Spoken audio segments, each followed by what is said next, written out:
record holder for the most yards ever passing in a single game, Rohan Davey. Emmitt Smith joins us in studio. It's the first time I played in such a place that had that much noise. Jock, throw a rock and you'll hit a 3-star cornerback in Louisiana. Jock Talk is sponsored by Locke Meredith Injury Lawyers. So, word of Lane Kiffin possibly coming here, I guess, started at least 2 weeks before he was named the head coach. Mm-hmm. How are you guys dealing with that? Because your football team is still playing games. Fans have one eye on the game and another eye on their cell phone. Want to know if any news of Lane Kiffin's going to break. Yeah, I think that's always an awkward limbo to be in anytime you're in one of these situations. From our side of things, obviously, we're preparing for what's to come. And that's not just Coach Kiffin. That's every possibility that we think could be coming. You try to read the tea leaves a little bit about where things may end up, but you got to be prepared. Eventually, someone's going to say, hey, this is it, we're moving on it, and you got to be ready. But at the same time, we also have an obligation to our coaches and those athletes that are over there preparing for this, like you said. So I think we have to be able to walk that dynamic between making sure they don't feel overlooked. You know, they're the backbone still of what we do. So how are they taken care of, while at the same time getting everything ready so that we can capitalize on the moment when it comes? Yeah. So Friday, a lot more LSU fans than usual are watching the Egg Bowl. Yeah, myself included. Then a lot more people than usual are watching the Ole Miss head coach's post-game press conference. Want to know if he's going to say anything then. Yeah. The LSU team, I guess, at that point is in Oklahoma getting ready for the regular season finale. Yep. What's Saturday like when, I know that Saturday in Norman, Oklahoma, I'm checking my cell phone, want to know if anything's going to break, and then I'm also trying to cover a football game at the same time. Yeah. Those are two things running parallel on the same day that are, taking a lot of your energy and time. I think everybody was just waiting for the other shoe to drop that day. I remember we came onto the field, we got there on the buses, and you know how we go. We typically will walk out on the field with leadership and the coaches, everybody. And a lot of you all were around, the media were around. I could just feel everybody's like, okay, like, is something happening? And, just kind of everybody's filming us and watching us. And at that point, we're really in a waiting game, or there's negotiations happening behind the scenes, and a lot of work being done, but we felt that from everybody that day. I spent most of that game, the Oklahoma game, in the AD suite, and I think everybody was kind of waiting just for some sign of where we were headed, some notion that we were moving forward. But really, it stayed a waiting game up until midday Sunday, I guess, when we finally knew that once they got on the plane, I think that's when we were like, all right, it's time to roll. We're good with this. Yeah. I guess everyone after the fact can say, oh, it was done for weeks, or it was done a long time ago, whatever. But it sounds like you guys, at least what you're telling me, you were kind of waiting in limbo like the fans were. Yeah, I think there was a lot of work still to be done. This is not a super clean transition, as you know, because of Coach Kiffin, what he had going on with Ole Miss in the playoff. As he's documented, I think there was a lot of discussions leading all the way up into that last moment on Sunday about what that would look like, and would he have the opportunity to coach in a playoff.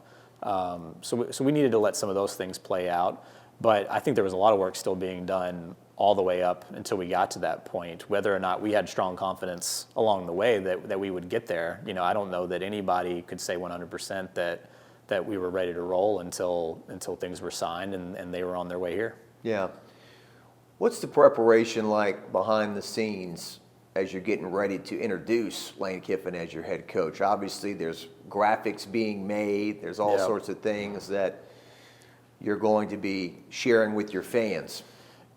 It's always interesting. There's a lot of work to be done and a lot of preparation that needs to happen. But, someone said over here, you don't want to shoot up the flare too soon, because once you say, hey, we're prepping for this, there's a trickle down of that and a ripple effect of people telling, hey, they're prepping for this. So you try to do as much as you can in a tight circle, whether it be graphics, getting the South Club and the stadium ready, trying to have that space ready for these things, getting press releases ready. At the same time, you have to prep for other things that could happen. What if it doesn't go this way, right? So you try to be prepared for all those things because it plays out the same way every time. At some point, somebody's going to say, all right, it's time to go. Things need to be ready, and you got to make sure that you've been prepared that whole time without tipping people off to a level or starting a rumor that maybe isn't fully there yet. Yeah.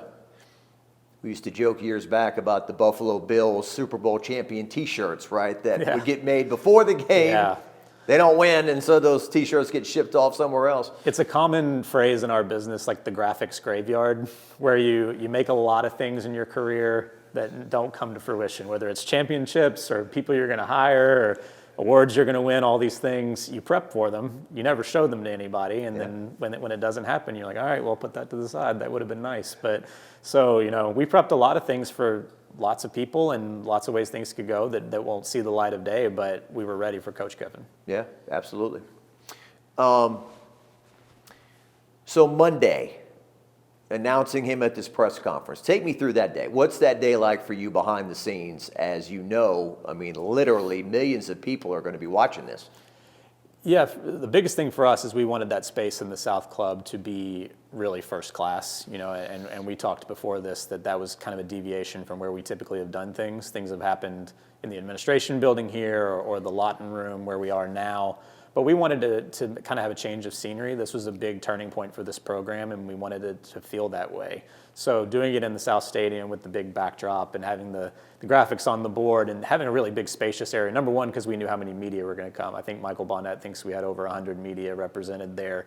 We needed a space that could have that along with all of the other donors and VIPs that we wanted to have in the space. So a lot of the day was spent making sure that was really in tip-top shape and that we felt good, about that.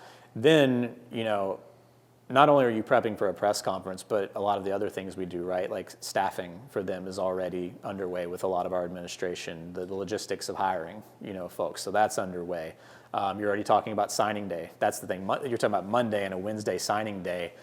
So NIL conversations and rev share agreements and all those things are already kind of happening in the undercurrent. So it was a relief to get the press conference done in some ways because we knew it was a big moment for this program, but there was so much work to happen as soon as you walk off that stage.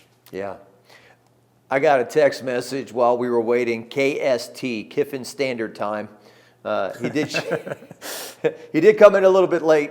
He did. He was preparing. He's doing a lot of things right now. Back to what I'm saying about signing day and staffing and everything happening back at Ole Miss. There's a lot to juggle. And before, on the professional side, before you even get to the personal side of his family being here, and it's a lot to juggle. He was still preparing. One downside of doing it over in South Club is he has to get from the football ops building. So we ran a few minutes behind, but hopefully we delivered, once we got there and the fans were happy. Yeah. I think people's view of him in the press conference was naturally and understandably, maybe he was a little nervous at the start, and then he relaxed, and then he really gave a lot of good answers about what he wants to do here. I think he felt a lot of weight from where he had just come from, and he kind of alluded to that in the press conference about the way things went leaving Oxford and some of the things maybe he second-guessed, and he talked about once he got here and he met some of the board leadership and he saw Tiger Stadium and he kind of had a piece about what he had done. I think you saw that in the press conference too. I think he felt a lot of weight for what the words he was going to say, not just about us, but about Ole Miss. I do think maybe he was tentative to questions that would be asked about Ole Miss, and so I think once he was able to speak and be excited about LSU and everything we had here, I do think that's when he opened up and you got to see a lot of that personality that he's known for. Yeah. He said, look, I'm human, and in so many words said, kind of hurts my feelings that people get angry and say nasty things about me, but he may never have an opportunity to be the LSU head coach again. The job was open now, and he had the opportunity to take it, and he did. Yeah, I think he's talked a lot about the things that drew him here, whether it be the power of this brand, the recruiting hotbed, the facilities we have, the leadership we have. I think he viewed a lot of those things as a potential once-in-a-lifetime opportunity for him. And I think we've all been in that position where you have to decide between something you really love and maybe a greater opportunity, and you got to decide if you're going to take the leap. And that's ultimately where he's been, and he's hit the ground running ever since he took that leap. Yeah. 50 years old, Zach, isn't what it used to be. I'm not saying that just to make myself feel better. But he's a youthful 50. Somebody described it to me as kind of Tom Hanks and big. He's a kid somewhat in a big person's body. I don't know if he sleeps first and foremost. I mean, doesn't matter what age you are. This guy's running on very little sleep, according to Twitter, and when he's posting. But I think he is so passionate and so energetic about what he does and the opportunity here that I to your phrase, I think he's a little bit of a kid in a candy store with everything that this offers him. So yeah. I don't know if he has to recharge the batteries at some point, but he's been nonstop since he got here in a really good way. Yeah, a lot of people in the local media have gotten a kick out of, hey, he retweeted you. Oh, he retweeted you, and it's like 4:20 in the morning. He's finding all of you guys. he's seeking everybody. And I have notifications turned on for him, so it's always interesting when I wake up in the morning and it's, Lane Kiffin has made 17 posts while I was sleeping. I was like, let me see what those were.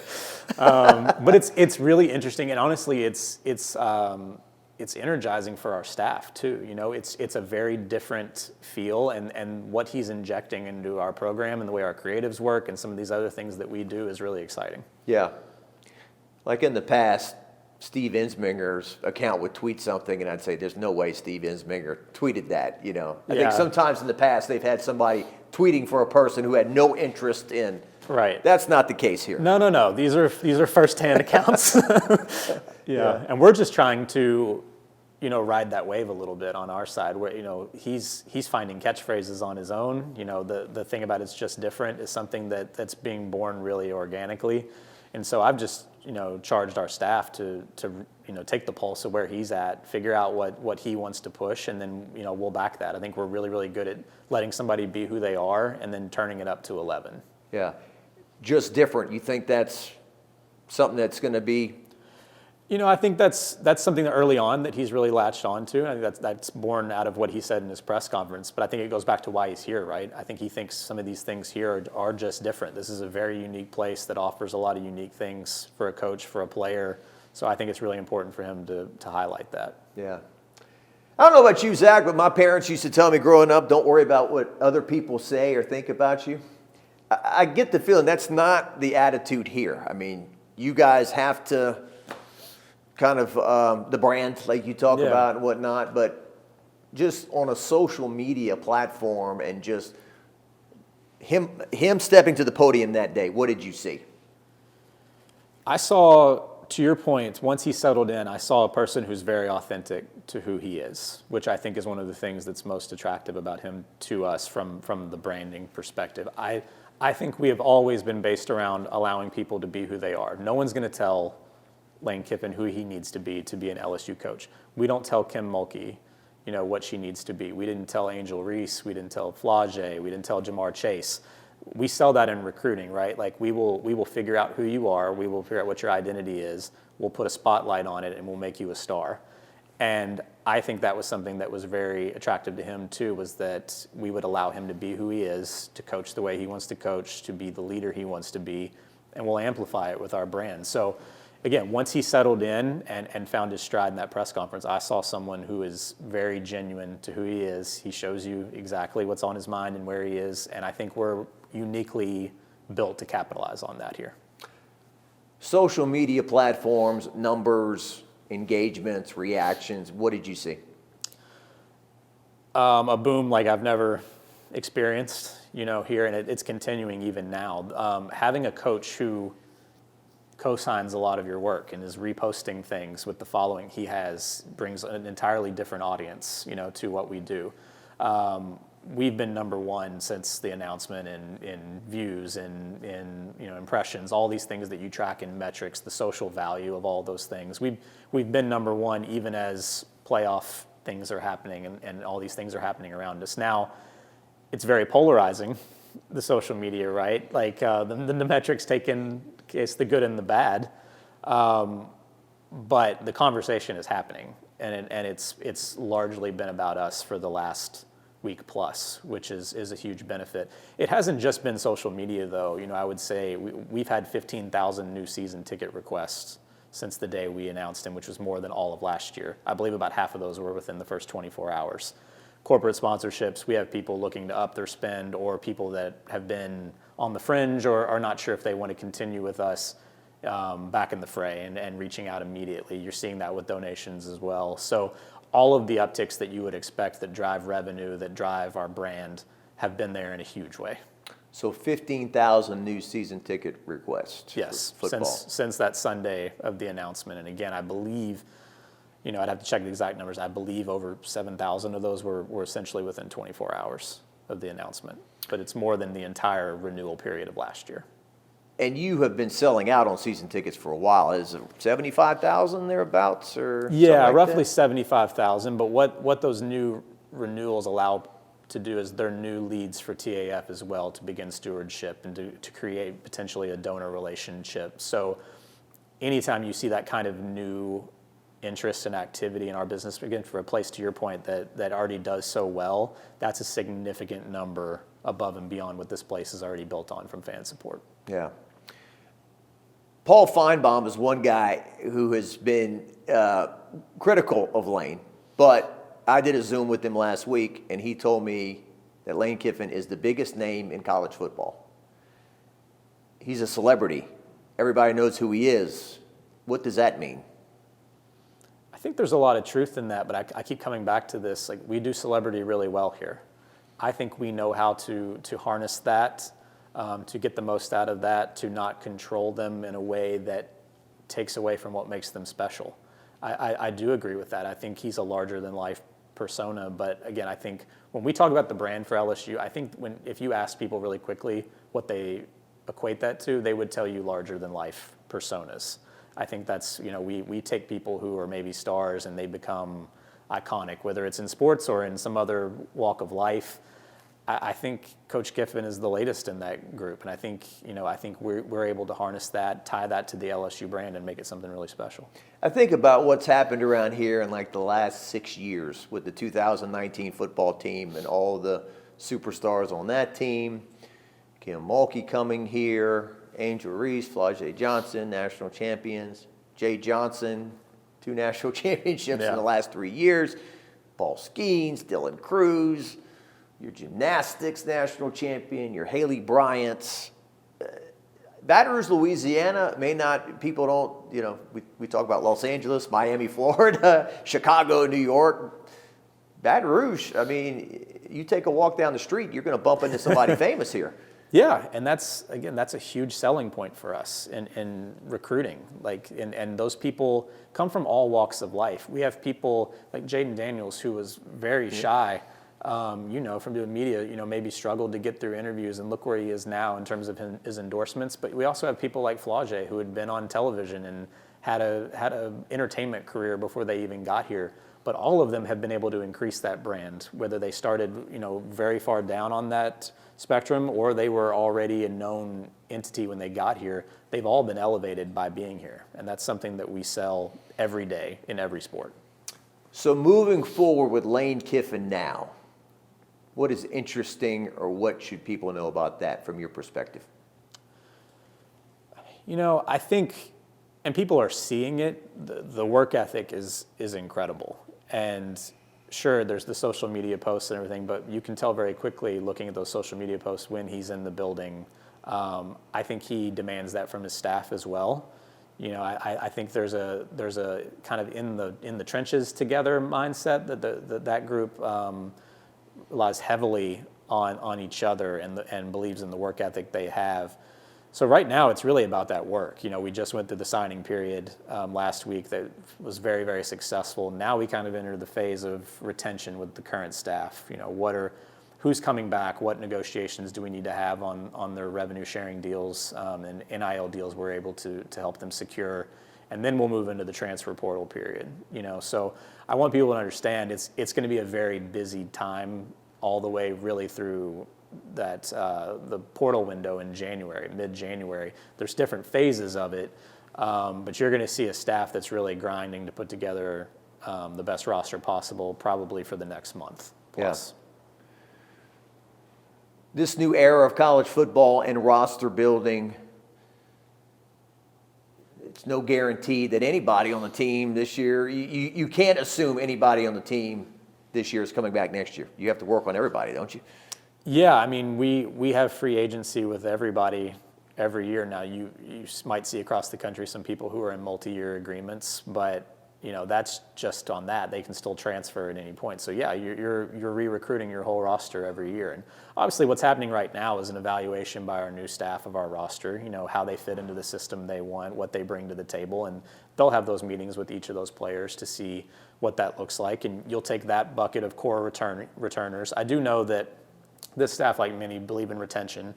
Like they will add from the portal, they will bring in new players, but they believe heavily in continuity in your roster as well. So they'll have those conversations here over the next few weeks to see what happens with the current roster, and then you'll move into the portal and you'll figure out, what gaps are left on your team. But yeah, it's free agency every year, and that's one reason that you can't let up for a second on any part of your roster. It was widely publicized that LSU invested $20 million into their roster this year. That obviously didn't lead to the results that LSU was hoping for. But what can you tell me about where LSU is in terms of investing in 2026? What role do you play in that, and so forth? Well, you'll see a significant investment. This program will have what it needs, and the staff will have what it needs, to be successful. They've obviously been assured of that before they come here. Now, I know there were reports about numbers thrown out, commitments on some of these things. I'll remind people that revenue sharing, can be a commitment from us, but the third-party NIL piece is not something that can be guaranteed in writing. What we can do is what we do with athletes every day when we recruit them, is project, what they could potentially earn in this market. And we feel as strong as anybody in the country of our corporate backing and what we can do with deals. That's changed a lot. You asked about my role, not necessarily bringing in the money, but as far as how the money can flow and what corporate opportunities are there for athletes, and making sure it all fits within the clearinghouse now and the new range of compensation rules, and it has to have a valid business purpose. So this is a lot of stuff that we have to break down every day, but we're uniquely built for that. We feel like we're as good as anybody in the country at helping these NIL deals happen, and that was a big selling point for him. It's more important, and he made some comments about this while he was still at Ole Miss. In many ways, the ability to make some of those things function is more important than the actual dollar amount, because he had a comment, you could have $50 million. If you can't flow it properly to your athletes and get it through in the new rules, it's kind of meaningless. So that's what we're working on every day. But the commitment is there that he'll have what he needs from a overall revenue sharing and what we can bring to the table for his athletes in third-party NIL as well. Got you. Is there anything else on that I should ask you about in terms of NIL or? No, I don't think so. I mean, I would add that, everybody's still figuring out what third-party NIL looks like in the country. There's obviously been the collectives and all those things. But what's third party? That's not like Raising Cane's and Gordon. Is that what you're talking about? Or? Yeah, third party is anything that's outside of the university and the revenue sharing that we can distribute, which is obviously $18 million this year is what we could distribute fully to our athletes. But third party would be anything beyond that happens independently of us. To your point, a Gordon or Raising Cane's, Our Lady of the Lake, any of these folks who may do deals with athletes in the community, those are subject to a very strict set of rules since the House settlement. They have to go through the NIL Go clearinghouse. Those deals are submitted, and what they really look at more than anything is a range of compensation, which means, was this deal at a true market value? The days of giving $500,000 to an athlete for no deliverables and almost no work completed are gone.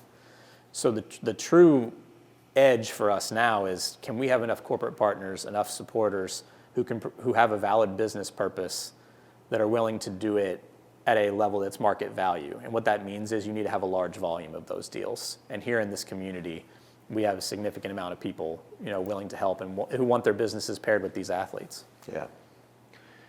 Some people may say they're turned off by all that stuff, but do you think if LSU wins football games, people will be happy? Yes, and that's an answer to almost anything. But what I would say, again, is that we are having these athletes paired with businesses, doing real work for these businesses, building relationships that they can take on and things that will benefit them into the future. This is, again, not handing over hundreds of thousands of dollars to an athlete for no work or no return on investment. And I think we can all sleep really well at night knowing that we're preparing those athletes for the real world, right? Like I think we have a crop of athletes maybe for the last several years in kind of the collective era across the country who made a lot of money for doing very little. And I think that's a large shock to them when they either become professional athletes or they go out into just the professional working world to realize it's very different than what they experienced here. Yeah. But with what we're able to provide, I think we're doing a really good job, setting the standard for them of what it means to do work for a business and how you should be properly compensated for that. Even at a football power like LSU, a small percentage of the roster will make it to the NFL. So it kind of sounds like you're helping them network and lay down some roots for the future in their lives. Yeah, we talk about them being good professionals every day. That doesn't mean a professional athlete necessarily, but can they be a good professional? Do they understand how to negotiate a deal? Do they know what it means to show up on time and be reliable to the company that's counting on you? Do they understand financial literacy and taxes and how to properly manage their money? There's all these things built into what we do with these third-party deals. It's our job to send them out into the world prepared for those things. Again, whether they're going to be a professional athlete, to your point, which is a very small percentage of our athletes who will do that, but we need to send them out into the world prepared to be at work in the professional working realm, and I think we do that really well.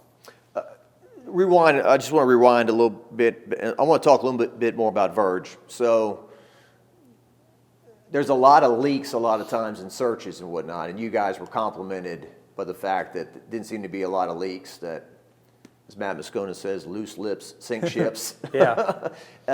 What about just the way that was all handled, the process?